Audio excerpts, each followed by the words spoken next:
बापाच्या मनामध्ये फक्त एकच गोष्ट असते की आपल्या लेकराचं नाव खूप वर जावं. दुसऱ्या कोणालाही वाटत नाही की आपलं लेकरू खूप मोठं व्हावं, पण आपल्या आई वडिलांना वाटतं ना, त्यामुळे ते आपले आई वडील आहेत. शेजाऱ्याला नाही वाटत की यांचं लेकरू मोठं व्हावं, पण आई वडिलाला वाटतं. आईवर खूप कवी आले आणि कविता करून निघून गेले, आई माझी मायेचा सागर. पण बापावर कधी कोणी कविता केली का? कोणीच नाही. बाप असणं जीवनामध्ये खूप गरजेचं आहे, पण सगळ्यांना आई सांगितली. श्यामनं सुद्धा श्यामची आई सांगितली मला, पण श्यामचा बाप नाही सांगितलं. आज कोणीही येतं आई सांगून निघून जातं, पण बाप कधी कोणी सांगत नाही. जीवनामध्ये एक दिवसाची चिंता करते ना महाराज, ती आई असते, पण आयुष्यभराची चिंता करतो ना, तो बाप असतो. आई भूक लागली ग असं म्हटल्याच्या नंतर ताटात भाकर वाढणारी आई असते, पण बाहेर चालल्याच्या नंतर तुला पैसे द्यायचे का हे विचारणारा बाप असतो. बाप असणं जीवनामध्ये खूप गरजेचं आहे. बाप जर नसेल ना महाराज तर जगणं कठीण होऊन जातं. कसाही असू देतो, दारुडा जरी असला ना तरी बाप असणं खूप गरजेचं आहे. एखाद्याला जर वडील नसतील ना तर त्याच्या घराकडे बघायची दुसऱ्याची हिंमत होते, पण पेताळ जरी असला आणि तो बाप जर घरात असेल ना तर कोणाची हिंमत होत नाही. त्यामुळं बाप जीवनामध्ये असणं खूप गरजेचं आहे. तेवढंच आपल्या जीवनामध्ये आईचं सुद्धा महत्व आहे. आई असणं हे पण तितकंच गरजेचं आहे, कारण की आईशिवाय जीवन अपूर्ण.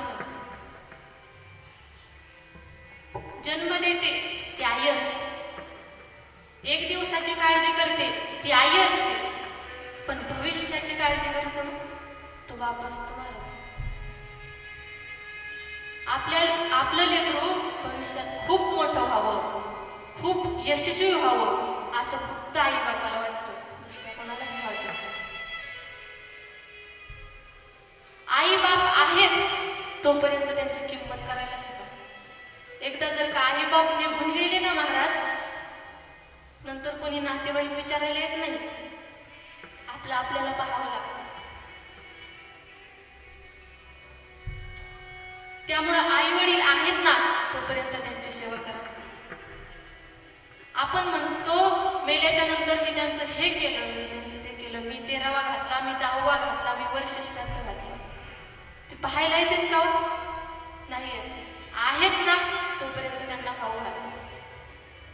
वर्ष श्राद्धाला तुम्ही पंचपक्वान्न केलं आणि ज्यावेळेस आहेत त्यावेळेस जर तुम्ही त्यांना खायला नाही घातलं तर त्या पंचपक्वान्नाचा काही उपयोग नाही हो. त्यामुळे जीवन जगताना आपल्या आई वडिलांना कधीच दुखावू नका. मुलींना एकच गोष्ट सांगेन तुम्हाला, आयुष्यात खूप मोठं व्हा, खूप शिका, खूप यशस्वी व्हा, पण आपल्या वडिलांना खाली बघावं लागत ना असं कधीच वागू नका. आणि मुलांना सुद्धा तेच सांगणे, आयुष्यात तुम्ही खूप शिका, तुम्हाला जेवढी काही मजा करायची ना तीही करा, पण आपल्या आई वडिलांना दुसऱ्यासमोर हात पसरावे लागतात असं कधी वागू नका.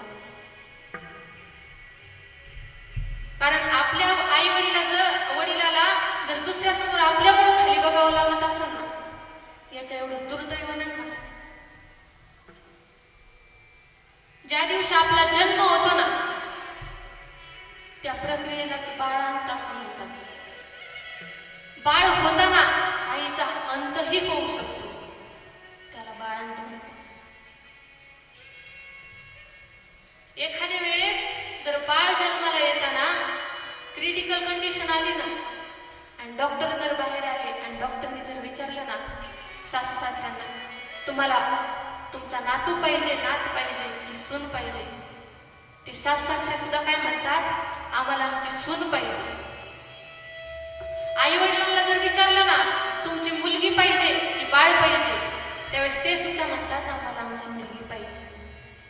नवऱ्याला विचारलं ना पत्नी पाहिजे की बाळ पाहिजे, त्यावेळेस नवरा सुद्धा म्हणतो मला माझी पत्नी पाहिजे. पण हीच गोष्ट ज्यावेळेस त्या आईला विचारली जाते ना त्यावेळेस त्या आईच्या मुखातून काय शब्द येत असते की मी गेले तरी काही हरकत नाही, पण डॉक्टर साहेब हात जोडून एकच विनंती आहे, माझं बाळ वाचलं पाहिजे. एवढा आपल्यासाठी त्याग करणारी ताई असते.